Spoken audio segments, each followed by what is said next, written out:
Salam hormat teman-teman peserta didik sekalian. Nah, hari ini saya akan coba membahas dan mengulas bagaimana cara atau tips dan trik agar teman-teman mudah merangkai atau merancang suatu rangkaian kontrol, khususnya yang menggunakan atau yang berbasis perangkat kontrol elektromagnetik seperti kontaktor magnetik, ya, relay. Nah, untuk kali ini saya coba akan memberikan tutorialnya bagaimana cara merangkai atau merancang produk kontrol berbasis perangkat elektromagnetik seperti kontaktor. Nah, saya coba mulai dengan rangkaian interlock dengan kontaktor magnet. Nah, rangkaian interlock adalah istilah yang digunakan dalam sistem rangkaian kontrol sebagai sarana untuk mengunci atau menutup kondisi dari dua atau lebih kondisi yang berbeda, sehingga dengan maksud tidak saling bekerja pada saat yang bersamaan. Sebagai contoh, rangkaian interlock dengan kontaktor magnet dapat kita lihat pada rangkaian kontrol forward reverse. Biasanya pada rangkaian ini terdapat minimal 2 buah kontaktor. Anggaplah kontaktor pertama digunakan untuk arah maju atau forward, ya. Sedangkan untuk kontaktor yang keduanya biasa digunakan untuk reverse atau arah mundur atau terbalik. Nah, untuk prinsip kerja membalik putaran motor 3 fase adalah dengan cara menukar 2 fasa input yang masuk ke motor listrik. Jadi fasanya, motor 3 fasa kan memiliki sumber input listrik itu sebesar berjumlah 3 fase RST. Nah, 2 fasa ini kita bolak-balik. Nah, 2 fasa inputnya yang masuk ke motor listrik kita tukar, ya. Sedangkan 1 fasanya pada kondisi tetap. Nah, inilah yang diterapkan pada 2 buah kontaktor sehingga diharapkan bekerjanya kontaktor hanya salah satu saja, yaitu dengan menggunakan sistem rangkaian interlock dengan menggunakan kontaktor magnet. Mungkin teman-teman bisa membayangkan betapa terkejutnya kita jika mendengar ledakan akibat hubung singkat antara fasa listrik yang bertegangan 380 volt. Jika kontaktor satu dengan kontaktor yang lainnya sama-sama bekerja dalam satu waktu. Jadi kalau teman-teman hubungkan kedua fasa antara R sama S berhubungan secara tidak langsung, maka akan mengakibatkan korsleting. Begitupun antara line to neutral, itu juga akan membuat daya kejut yang besar, apalagi fasa to fasa 380 volt. Nah, untuk contoh rangkaian interlock tersebut, mari teman-teman saya perlihatkan. Semoga dari tutorial ini bisa memberikan teman-teman pencerahan bagaimana cara merangkai atau merancang kontrolnya. Saya menggambar, ya, sebelum teman-teman nanti bisa mengaplikasikannya pada software EKTS. Nah, bisa kita simak berikut. Baik teman-teman, sekarang teman-teman bisa lihat di layar teman-teman, saya coba merangkai satu buah kontrol auto reverse, ya, atau bagaimana cara membolak-balik putaran motor listrik 3 fase. Gampang saja, mudah saja. Prinsip kerjanya saya akan jelaskan kemudian. Kita siapkan, karena ini menggunakan 2 kontaktor utama pastinya, ya. Saya ambil garis, kita buat garis line dulu. Jadi ini garis line untuk fasanya, dan fasa netral kita buatkan juga di bawah. Jadi teman-teman langsung boleh mencobanya, ya, di software EKTS mungkin yang sudah menggunakan software, yang sudah mendownload dan menginstal software EKTS. Nah, langsung kita kode di sini. Ini untuk sumber lain atau fasa, dan ini netral. Kita langsung buatkan kontaktor di sini. Simbol kontaktor perlu diingat, ya, seperti ini untuk koilnya. Jadi kita buat 2.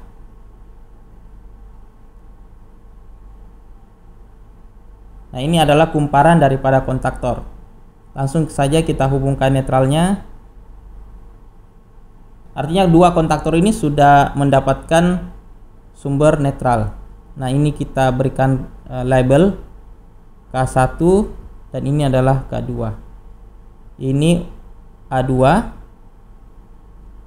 Ini juga A2 dan ini adalah sumber A1 yang di terminal atasnya ya. Di sini berarti kita buat saklar untuk stop atau push button stop.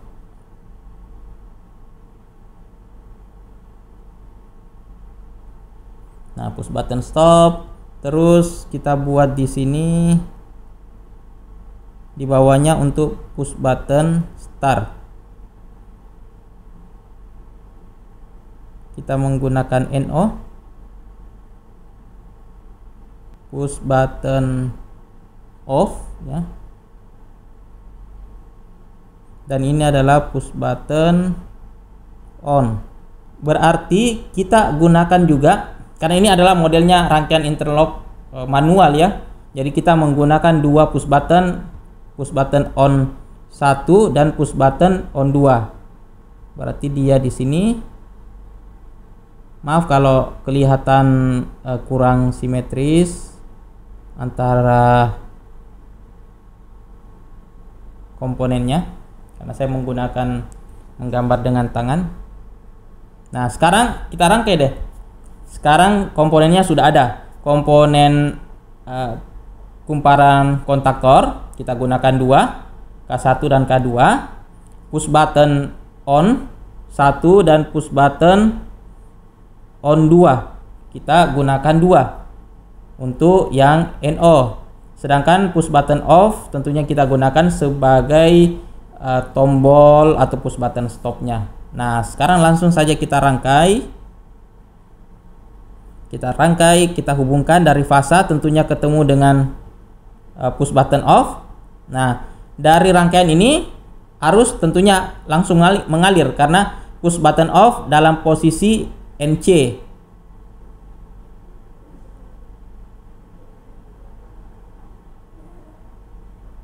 Ini NC ya, normally close. Ini normally open. NO, ini normally open. Pada dalam kondisi normal. Nah, kita hubungkan sumber arus listrik dari terminal 2 push button off, kita hubungkan dia dengan push button on 1, terminal satunya. Nah, langsung saja kita hubungkan dia dengan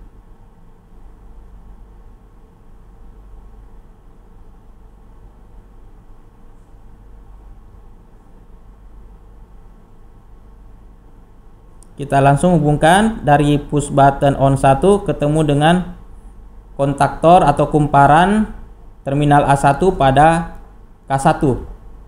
Nah, untuk saat ini jika teman-teman mengaktifkan atau menekan tombol push button on 1, maka arus akan mengalir ke A1, mengalir pada kumparan K1. Setelah teman-teman energize, setelah kumparan K1 ini terenergize, maka dia akan menggerakkan kontak bantu yang ada pada kontaktornya kan. Sedangkan push button on ini karena dia modelnya push button, dia tidak mengunci. Sesaat kita tekan, maka begitu teman-teman angkat jari teman-teman dari push button, maka push buttonnya akan kembali pada posisi semula. Oleh karenanya tentunya kita berikan dia pengunci. Jadi teman-teman siapkan di sini pengunci.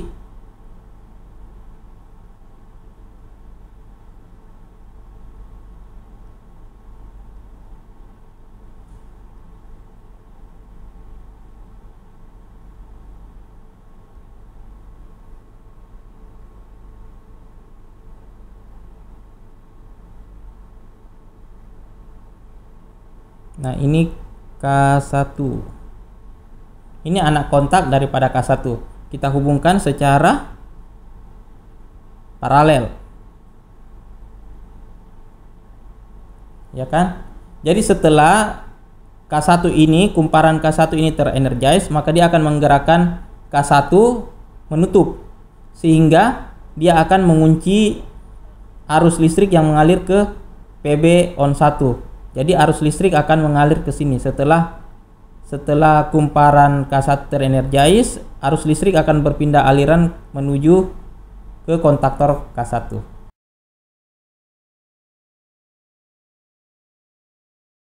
Bagaimana cara kita fungsikan K2-nya? Sekarang kita fungsikan dia K2. Tentunya kita berikan dia aliran arus listrik juga, ya. Jadi setelah arus listrik terhubung, maka dia masuk ke PB on 1 sama PB on 2. Nah, kita hubungkan dia ke sini. Langsung push button on 2 juga butuh anak kontak 1 buah sebagai pengunci. Sekali lagi, ini K2, ya. Kita hubungkan paralel. Nah, dia sebagai pengunci. Jadi teman-teman selalu harus buat tombol pengunci agar arus listriknya tetap terjaga mengalir. Boleh teman-teman lihat sekarang rangkaiannya sudah selesai atau belum? Menjadi pertanyaan mungkin ya bagi teman-teman. Kalau saya tekan tombol PB1, maka K1 ini akan berfungsi. Teman-teman juga akan, ketika teman-teman tekan PB on 2, maka K2 juga akan berfungsi. Jadi ini bisa berfungsi secara bersamaan. Ketika PB1 teman-teman tekan, PB2 juga tekan, maka ini akan berfungsi. Ini akan berfungsi. Nah, otomatis terjadi korsleting kan pada motor listriknya. Nah, bagaimana caranya agar K1 bisa bergantian beroperasi dengan K2? Tentunya kita akan tambahkan dia kontak bantu lagi. Di mana kontak bantunya? Kita tambahkan kontak bantu dia di sini. Ya. Kita hapus ini. Kita tambah kontak bantu.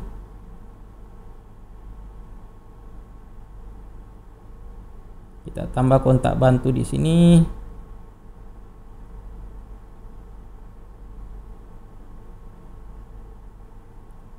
Sini juga.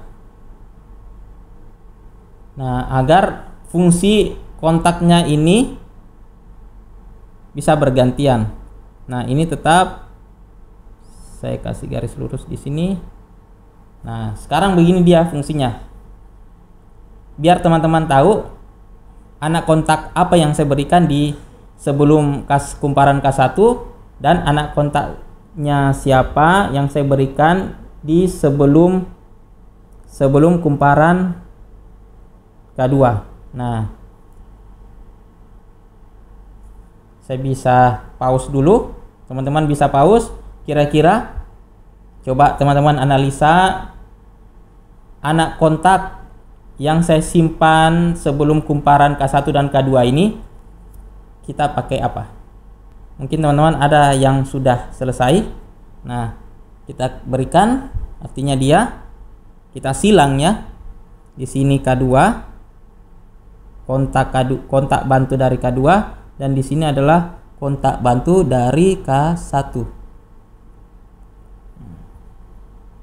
Apa sudah benar? Kita menggunakan NO. Sekarang coba kita analisa. Ketika teman-teman tekan PB on 1, ya. Teman-teman tekan PB on 2, baik secara bersamaan atau bergantian. Kita tekan dulu PB on 1, ya. Berarti arus mengalir. Dia sampai di sini otomatis. Setelah teman-teman tekan ini, tentunya tidak akan terjadi sesuatu. Karena dia terhenti sampai dengan kontak K2. Begitupun dengan ini. Jadi arus listrik juga akan mengalir ke sini. Nah, dia sampai di sini saja. Karena dihentikan atau dicegat oleh kontak bantu pada K1, K2. Nah, bagaimana caranya biar arus listrik ini mengalir? Betul. Kita ganti dia dengan kontak bantu NC K2 dan K1.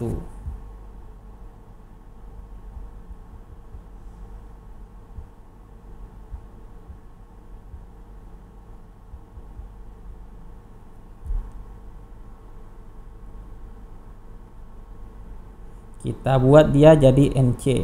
ini juga NC ya. Jadi ini NO, ini NO, ini NC, ini juga NC. Nah, mari kita analisa bersama-sama. Setelah arus listrik masuk, dia terus akan mengalir ke push button on. Push button on ditekan, maka arus listrik akan menuju ke kumparan K1. Kumparan K1 terenergize ya, maka dia akan menutup anak kontak atau mengubah posisi kontak bantunya. Jadi ini akan berubah menjadi NC.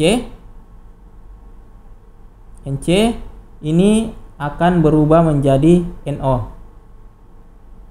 Ini berubah menjadi NO.